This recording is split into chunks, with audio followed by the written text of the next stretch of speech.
How can you take control of your life?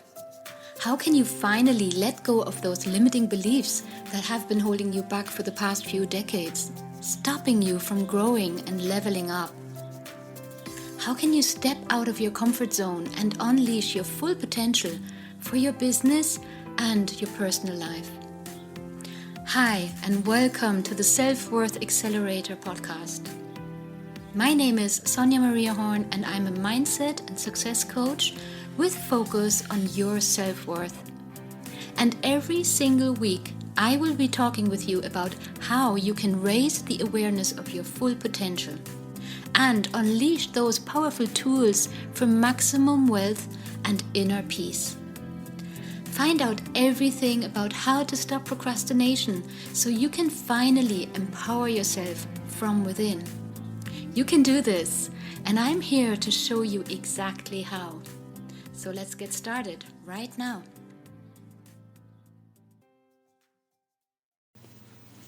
Hi, and welcome to episode number 12. Today's topic I'm very passionate about because it's been a topic for most of my life. I turned 53 2 days ago. I still have to get used to saying this number. However, most of my life, I have been haunted by really a disturbed body image. And not recently, the last decades or so, I managed to get in control of my body image, like loving my body, eating healthily, doing all the things that are good for you. However, it takes a while to get there. And it has to do with the unconscious as well as the conscious mind. Now, today we're going to talk about that in depth. And I hope you can take away some valuable aspects, because the way we feel in our body has such an impact on our overall life, right? Whether we're happy, whether we are sociable, whether we, participate in events that are happening. I remember in my life, there were many, many events that I didn't attend because I didn't feel content in my body. I didn't feel happy. I had put on weight. I thought I was fat. My first diet was when I was 10 years old. And I never spoke about this on social media or even here on the podcast because it hasn't been a topic for me for a long time. But now recently, I've had clients come to me and people approaching me about this topic. So I'm focusing more and more on it because I see the demand and I see the pain that people are going through because of the body image. And it's all got to do with self-worth. So it's all connected, right? And today I want to dive into, two different aspects, two levels of this topic, because what we do, what we feel, has got to do with how we think and how we talk to ourselves, right? So let's start at the beginning. We all know that losing weight happens when we eat healthily, right? And exercise on a regular basis. Simple as that. So why don't we do it? We know it all. So why don't we just do it if we're not content in our body? So how is it that we still don't actually manage to follow those guidelines? Just eat healthily. Eat fruit, veg, and perhaps some fish or some meat. And exercise on a daily basis or every second day. It's simple. So why don't we do it? Now, as I said, I'm not judging. I'm not, putting you on the spot because, like I said, most of my life, I had problems with that. And as I learned, like 2 decades ago when I started my personal growth journey and, occupying myself more and more with the unconscious mind, I also learned that the way you eat and the way you live, the way you exercise, obviously also has got to do with the unconscious mind. It's quite logical, right?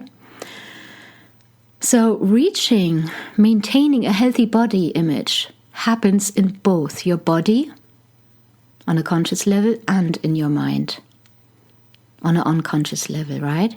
Because if the unconscious mind is determined to hold on to the weight, and we're talking about excess weight now here today, obviously it also refers to being underweight, yeah? But we're going to focus on excess weight because that's the most common thing that people go through. And if the unconscious mind determines to hold on to the weight, there's always an unconscious underlying reason for that. And it's there to keep you safe. Believe it or not, it's there to keep you safe. You might say, now what? This weight is supposed to keep me safe. How? Yes, your unconscious always tries to keep you safe, and it keeps you in the known territory, in the familiar, in the safe space. And just, for example now, referring to anorexic or to people who can't gain weight, depending on the degree now, how drastic it might be. But very often, the issue is they want to disappear. They want to be invisible. They want to be small. So if you lose weight for a while but gain it back soon after, it's your default state. There's something underlying. There's something there unconsciously that's keeping you and stopping you from losing this weight. Because your unconscious is not yet on the same level as your conscious. Freaky, right?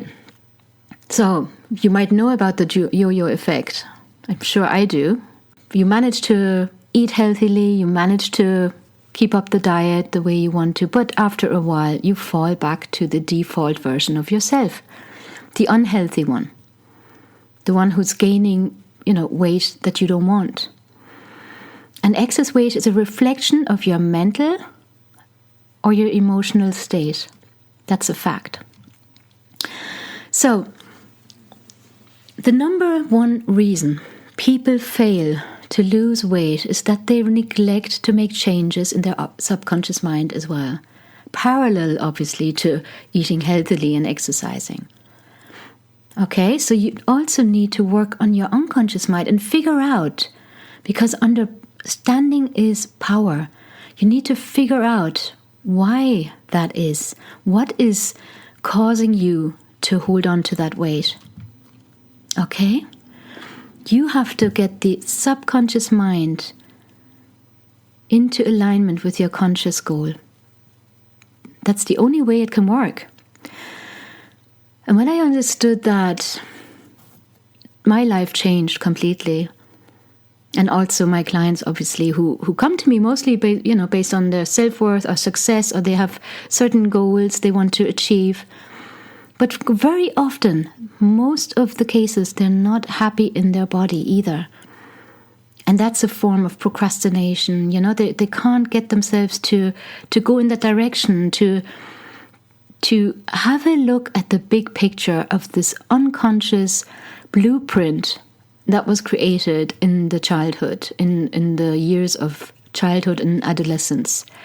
Now, like I said, I was 10 when I went on my first diet. I watched my mother. She was my example, so to say, and children copy what the parents do. She was on a diet. She was on a potato diet. She's been on a diet all her life, basically. And she's never been happy in her body, even though when you look at her now at 75, she's amazing looking. But it's not about what others see. It's about what you see when you look in the mirror. And my mom was even then, when I was 10 and she was on that diet, she was very attractive. I look at the photos. She was gorgeous. A curvy, beautiful female. But she thought she was too fat. So it's about your perception of yourself. When you look in the mirror, do you love yourself? Or do you find flaws and beat yourself up and talk to yourself in a negative manner? Because that's becoming your blueprint, and that's what your body thinks is the normal. state, and it's normal for you. So you have to shift that. That has to be shifted as well. Body dysmorphic disorder, it's called. I mean, this might sound very dramatic now, but it's basically, by definition, it's a mental health condition in which you can't stop thinking about one or more perceived defects or flaws in your appearance. And you look in the mirror and you know what it's like, and you look at that flaw. You don't see the beautiful eyes, you don't see the beautiful hair, whatever. You focus on the negative aspect. And that defines how you talk to yourself and how you live your life. And if that's so powerful and overwhelming, and it stops you from socializing or going to that party because you just find that waistline of yours not slim enough, or you try on that dress and the button seems to be too tight, and you stay at home on the couch with a bag of crisps instead, watching television instead of going dancing with people and friends that don't see you the way you see yourself, it's sad. And like I said, I've been there in my teens, in my 20s, and then I managed to get control. By letting go, by having this awareness, gaining this awareness about how I was functioning, how I was thinking. Yeah, it's just a waste of time, and your life is just wasted away. It's just saddening. So today I want to offer you 9 aspects. I put them together based on what I do, what I did in the past, and what I still practice. Because I've had a setback not so long ago, about 2 years ago. I had a really bad time. I was building my business. I was, pushing my business forward and working a lot, sitting a lot, not exercising. I had some negative news and personal experience, and I let myself go. I was consoling myself with food and just let myself go for that time. And I gained weight. And of course, that didn't help. That didn't make me feel any better. The opposite is the case, right? So today I would like to offer you 9 hacks. I can call them 9 hacks that will help you into a healthier and more content body. On a conscious level and on an unconscious level. You can work on it yourself, right? So let's have a look. Because why do we have to address the unconscious? How does that even play a role in our physical body, you might ask? So first of all, our childhood experiences are obviously crucial to everything. You know that now.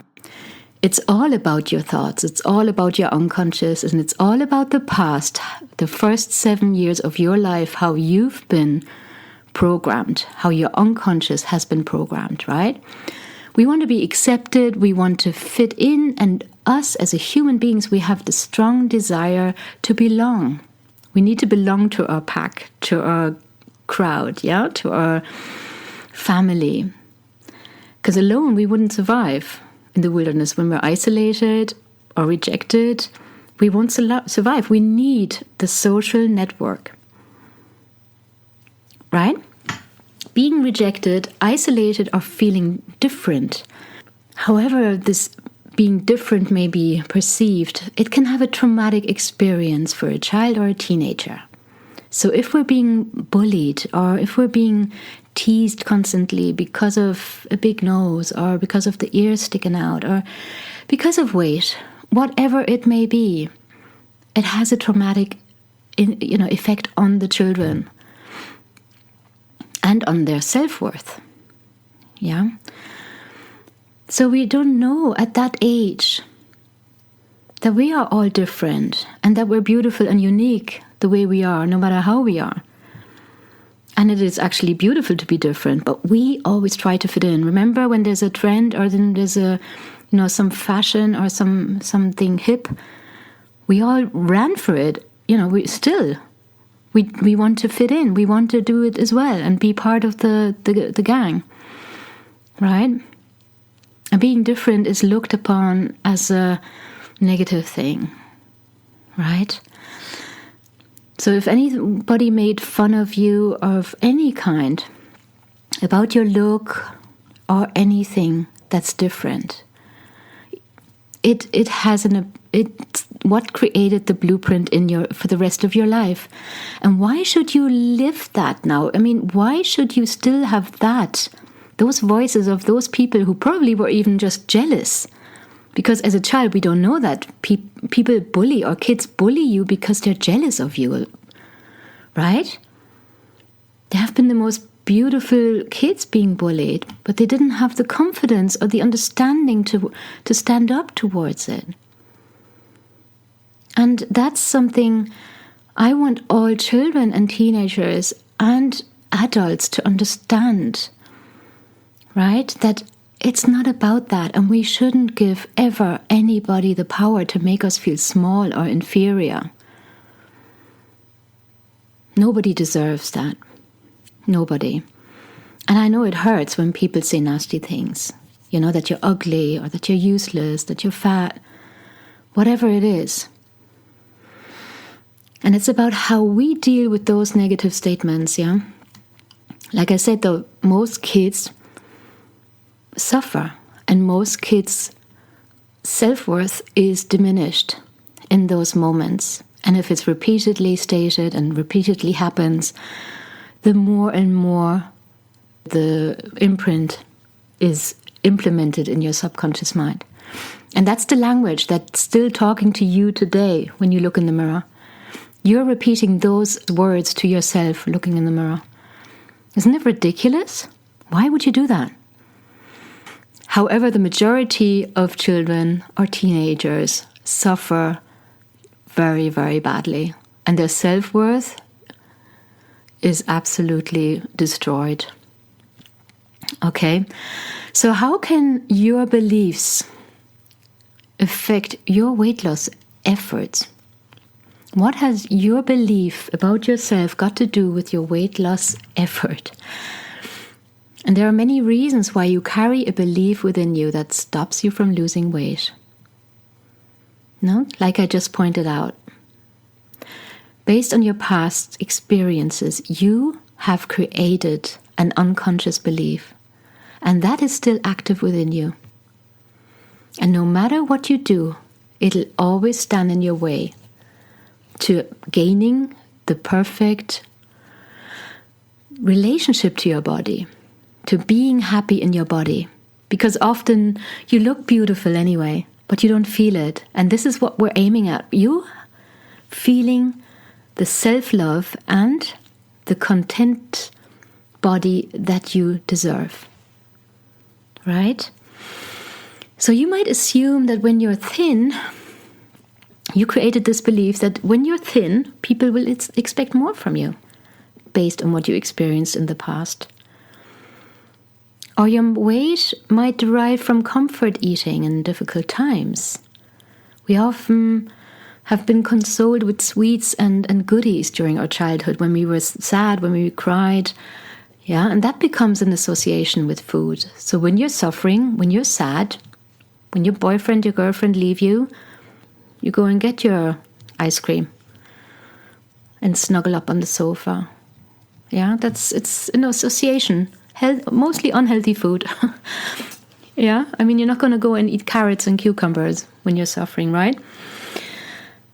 So, even my daughters, when I gained the awareness that it's all connected and that it's associated, I had to make myself not comfort them with food because I had the awareness of it.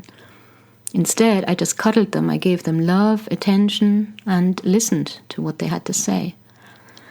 But when they were small, I didn't have that yet. I didn't know. I also did the same as my mom and my dad did when I was crying. Distraction with jelly bears or whatever, right? You might unconsciously use the weight as a protection as well. That could also be in a belief that that it's literally a protection shield. I've also experienced that with clients. It made them feel safe, yeah, for whatever reasons. It could also be a reason that in the past that you've been, or in the childhood or as a teenager, that you've been touched inappropriately or even sexually abused when you were younger. And you may fear that when you're slim and attractive that you get admiring looks or somebody might assault you again. So you're not going to go there for sure in order to protect yourself. Everybody of us, everybody has their own story. So the reason that these beliefs are limiting you is because in order to release unwanted weight, like I pointed out before, your conscious and your subconscious minds must agree with each other. They have to be in alignment. So if you say, I want to lose weight and I believe I can do so easily, and your subconscious mind agrees, you will lose weight. It's what you say to yourself. But if your unconscious mind holds a belief that you will never be able to achieve your optimal weight because, you haven't deserved it or you're ugly anyway, if you keep telling yourself that story, you will most likely struggle to lose weight in spite of your conscious desire to do so. No? So, your thoughts have an impact. Your thoughts are a tool to reshape your body. So how? What do I mean by that? So first of all, assuming you don't have a metabolic issue or medical problem preventing you from reaching your weight goal, the first step to losing weight is to become aware of your story. So you're telling yourself a story, right? The words on your mind are telling your story. So I remember when I was small, I always found that I had a roundy face, and that made me feel fat because I looked at my friend in the mirror next to me, like, brushing her teeth before bedtime when she slept over, and she had a slim face. I had a roundy face, so I always felt fat. That was my story. Even when I was slim, but I found I had a chubby face. And if somebody pinched my cheeks, oh my God, I hated it. Or you tell yourself that weight loss is so hard and you don't have the time for it. You don't have time to exercise. You're working all the time, working long hours. Yeah, and you don't have time for exercising. So that's your story. That's it. But seriously, is it really not more due to priorities? What you prioritize? Where we make time, what's important and what's not important? Of course, work is important, family is important, but hey, we're talking about your choice of food, and we're talking about perhaps 10, 15 minutes a day. In the show notes, I'm going to post a link that I love because I'm a very impatient person and I don't take the time for excessive exercises every day. And I found one that's 7 minutes a day. And I mean, once you start, you're doing another 7 minutes, and then you do another 7 minutes, and boom, you're on a half an hour. And she's just amazing. She's a personal coach on YouTube for fitness and body weight, obviously. So, and she's fantastic, and she offers those quick 7-day, 7-minute exercises, and I love it. That's what I do now. So, very recommendable. So, remember, your thoughts and your beliefs create your reality, yeah? And we can relate that to every aspect of life, right? I've spoken about this now to you in previous episodes as well. And you can also refer that to body image. So it's almost essential for you to change your thoughts and beliefs before attempting to change your diet and exercise routine. Of course, that's essential, of course. However, you also need to look at the underlying issues and beliefs that you carry with you.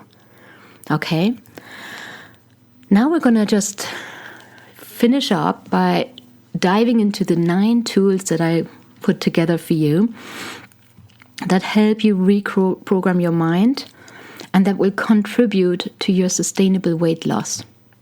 Okay? So, number 1, listen to your self-talk. I indicated that already.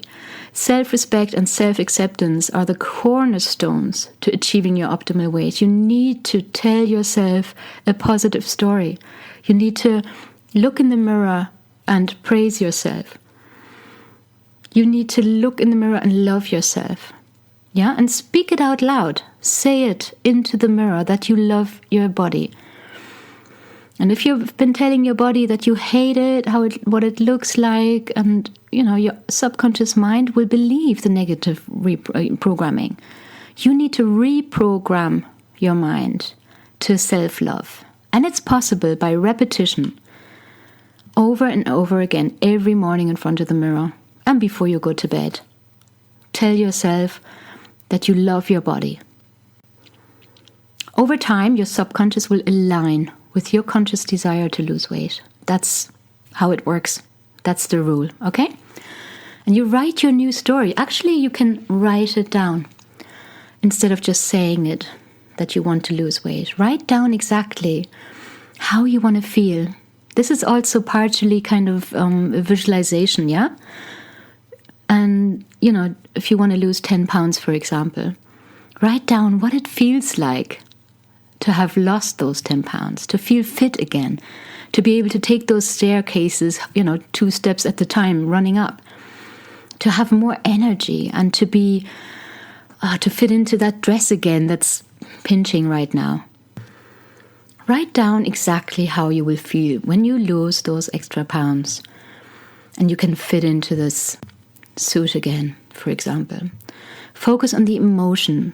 Really go into that feeling. Or putting that belt around your waist, fitting into that jeans again, right? The emotion is key. So, and as you start to uncover your emotions around reaching your weight goals, continue to write them down. The more detailed, the better. And be sure to tell your new story to yourself every day. Yeah? Let it embed more and more into your subconscious in every cell of your body. That's how it works. That's where the success and the magic happens.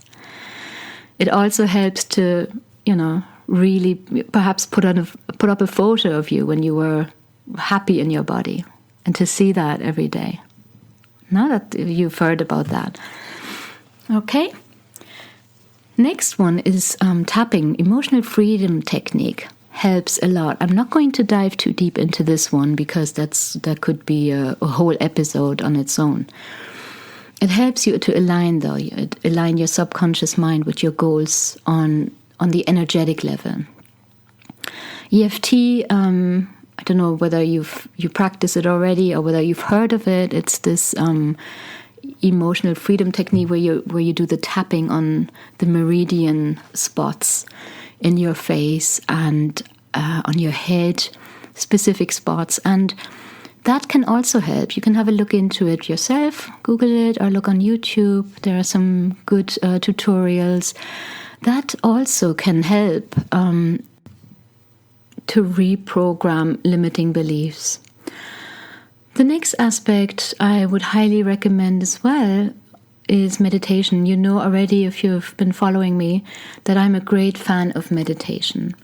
And meditation is a brilliant tool for understanding yourself. Yeah, during meditation, I've had the biggest insights and inspirational thoughts. I know you're supposed to quiet your mind, but however, you get impulses during meditation, and it guides you into a direction that's very beneficial to you. So it's a very effective tool that can help you become more aware of your thoughts and beliefs so that you can redirect them into a healthier direction now where your body is concerned and your nutrition, right? Because remember, understanding is power, and understanding makes sure that you act differently, that you think differently in future. As soon as you understand why you're doing what you're doing, yeah, you will think differently, you will act differently. And understanding any emotional or subconscious blocks will help you rewire your brain from then on forward, no? Brings you into the flow of being able to lose weight subsequently. It happens almost naturally because you're letting go as well. You're letting go of old beliefs, of old blocks, and then it happens naturally. So if sitting in meditation, in a quiet meditation, is not your thing, and you just, your mind is just going gaga when you're trying to do so, you can also use guided meditations, or you do yoga or qigong, like, something with movement. It has a similar effect. You also can listen. I have a meditation on my website that you can download as well. That's for self-worth. Or on YouTube, there are so many meditations that you can try out and find what's best for you. It's always about you and your perception and what's good for you, right? A very important aspect as well, number 5, is that you set sustainable goals, that you really set goals that are realistic in your life. No? You need to... for example, if you want to lose 40 pounds, but you're too eager and too desperate and you're trying too hard to achieve that goal, you may be setting yourself up for failure. I know I've done it in the past where I'm so radical then, and I'm so impatient, and I just want to fast. I don't ever want to eat anything ever again, just water. And it didn't work for me. I'm not the fasting type. I managed once or twice, and it feels fantastic, and I love detoxing my body. But you have to be realistic. What are you set out for? What is within your comfort zone? What can you do and what can't you do? Be honest with yourself, right? So set sustainable goals. Do baby steps. Try 5 kilo first, or 10 pounds, whatever your measurement is. So set smaller smaller goals, and be realistic. Okay? Also, drink lots of water. Obviously, you know that. You have to drink lots and lots of water. 2 liters a day, which I checked the other day, it's a half a gallon, for those of you from America. So if you want to set an actual weight loss goal, make sure it's not more than 2 pounds per month. When I read about that, I thought, what? That's not enough. But it's realistic, and it's a sustainable. It lasts longer. It stays down. Yeah, it depends where you are now and where you're heading. No, eat mindfully as well. Point 6. Mindfulness is so important, that you take your time to sit down, prepare a nice meal, and be aware, be conscious. Chew properly, chew lots of times, because the more you chew, the less the body has to work to break it down, right? And you have more energy. Okay? Pay attention to the taste, the texture. Really be in the moment, not just standing up, rushing by, Just make the time to sit down and eat properly, eat your meal properly. And you connect to what you're eating, and you have a different attitude to what you're eating, and it has a different impact on your body. It's more nurturing when you eat mindful, right? So that's an important aspect. And for me, point 7, when I wanted to lose weight, like I told you earlier on, I lost myself there for a while, and I gained lots of weight. For my awareness, it was a lot of weight. People didn't see it so much and so drastic, but I didn't feel comfortable in my body because of, some emotional stress I'd been going through. So awareness, first of all, is key again, right? So being aware that you're in a place where you don't want to be, and you need to change something. And that's what I did. I had the awareness, I had been, letting myself go enough, and I wanted to change something. So what I did, and what really worked for me, and I want to share that with you today, and I've been sharing it recently because I had people reach out to me about the body image, about their body image, that they needed help. And because this worked for me so brilliantly, I'm sharing it, and it's healthy as well. Because I don't believe in unhealthy diets or radical depriving diets, yeah. What I did was I did without carbs for 21 days. I just did without carbs. Preferably, depending on your state now, how far you want to go and how intense you want to take your diet or your nutrition. Also, gluten and sugar is superfluous. It's something we do not need. Okay? And I managed to lose 6 kilo. That's 1 stone. Is it 12 pounds? Yeah, I think it's the double, isn't it? 6 kilo within a few weeks, within that time. And I felt on top of the world. I was energetic again. I had so much energy. And that was for me a very important aspect because I have to function. I have 2 girls. I have my business to run. And I couldn't take it anymore, that I was so tired on so many occasions and everything seemed so strenuous. So that was the biggest benefit for me, as well as, of course, fitting into that jeans again that, was too tight. So doing without carbs. And the good thing about that, what I found was I could cook for the girls, I could cook for the family. And they ate everything then, but I did without the potatoes, the rice, and the pasta. I ate whatever was, accompanying the dish. And that was so, so good. And I wasn't hungry. I could eat. And you can do no carb or you can do low carb. And I do eat fruit. And I don't want to, I'm not too strict on it. There are some fruit that have carbs as well. But I wasn't that fussy with it. So you do it, whatever feels right and feels good for you. But don't forget the water, still water preferably, filtered water. That's what flushes out the toxins out of your body. Also for detoxing, that's point 8 actually.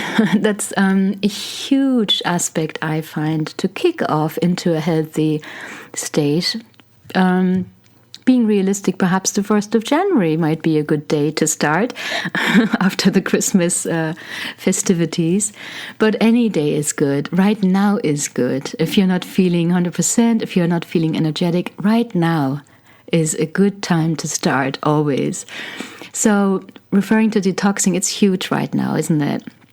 And detoxing your body obviously is so beneficial. Yeah, especially changing your eating habits and gaining more energy.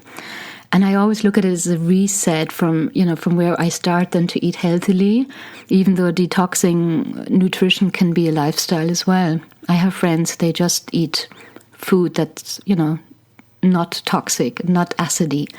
So it's very powerful. And I would like to also recommend the morning drinks, which you can also do as a lifestyle habit. In the morning, drink your still water and add some lemon juice. Make sure it's body temperature or lukewarm. Celery juice, or what you can add as well, making it an Ayurvedic drink, is ginger powder.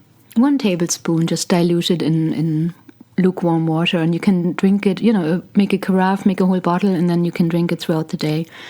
But early in the morning, it's most effective. Also, lemon juice and what's it called? The apple cider vinegar. A tablespoon of that in warm water. That's so good in the morning. It cleanses you. It cleanses out the whole toxins within your body. Make that a habit. You can do it every morning, not just within this detoxing course. And last but not least, I would like to emphasize that you should stop weighing yourself, because I've changed my attitude as well, regarding weight and body image.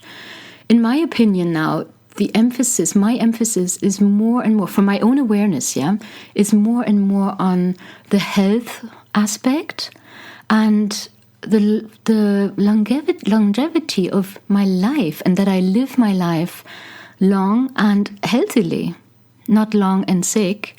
But all those diseases that are coming up, the heart diseases, cancer, in my opinion, they're all due to the industry, the nutritional industry that's, handed us. Go into a supermarket and look what they offer. I mean, honest to God, we don't need all that. So as soon as you focus on fruit, vegetable, preferably organic, depending on, whether you're in the position to pay this few extra pence, for that healthy food, I highly recommend to go only organic. And fruit, veg, meat, and fish. You can make the most delicious dinners and meals. I assure you, have a look into it. It's just so healthy and so easy. I'm not a one to go by calories, counting calories and following recipes. Yes, I'm inspired by recipes, but I do my own freestyle. I'm just like that. So yeah, try that for 21 days and don't weigh yourself, please. Just do it as a lifestyle. No, because when you weigh yourself, it's just can be demotivating and self-destructive, because if the needle doesn't go down or if the number doesn't go down, it's disencouraging, and then you just get frustrated and start eating unhealthily again, perhaps out of frustration.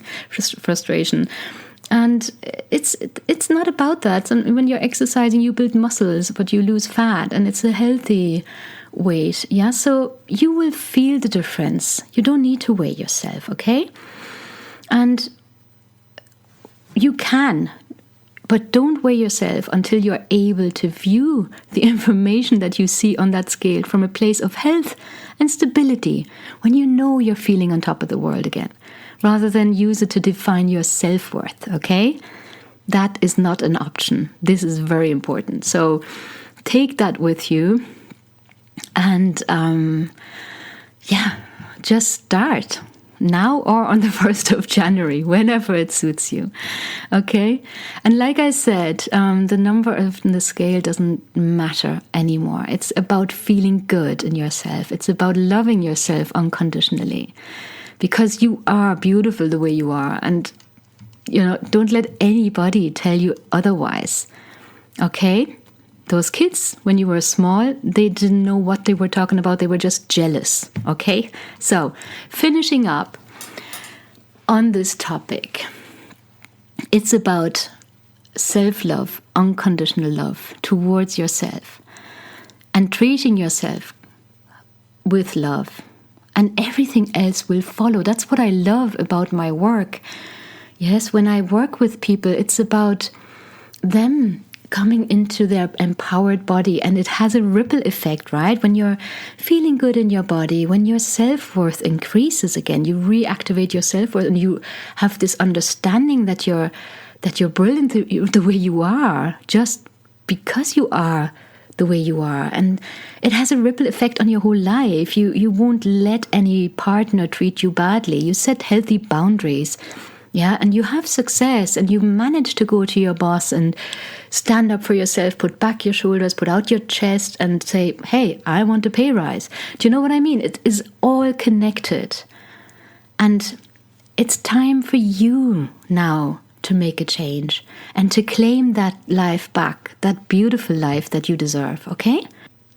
Have a wonderful time, and do get back to me and let me know how you're getting on. I'm happy to connect and to exchange your experiences. Would love to hear from you. Take care and goodbye. Thank you so much for taking the time to listen to today's podcast. I really appreciate your presence. Now, if you want to experience the full power of your subconscious mind, to manifest more abundance and self-worth, leading to more success and overall contentment from within, well, I've got a gift for you. The Self-Worth and Success Hypnosis audio on my website is available for you as a free download. It helps you to unconsciously let go of negative self-talk and money or receiving blocks. You get to rewire and reprogram your mind for success and abundance. This recording has already helped so many people to let go of limiting beliefs and negative blueprints that they didn't even know they had. You can find their testimonies on my website. I promise it's so powerful. Also, I would love to invite you to join my value-packed Visionary Masterclass program. It teaches you all about the power of your thoughts and how to get out of your comfort zone and reach a higher self. You learn step by step how you can reach your goals by setting a focused intention and experience more self-love and a healthy body image with ease and energetic alignment within only 21 days. You can find all my offers and content on my website www.soniamariahorn.com/en. And of course, you can find all the links in the show notes. So I look forward to seeing you next time on the Self-Worth Accelerator podcast. Until then, take care and reach out to me anytime. I'm here for you.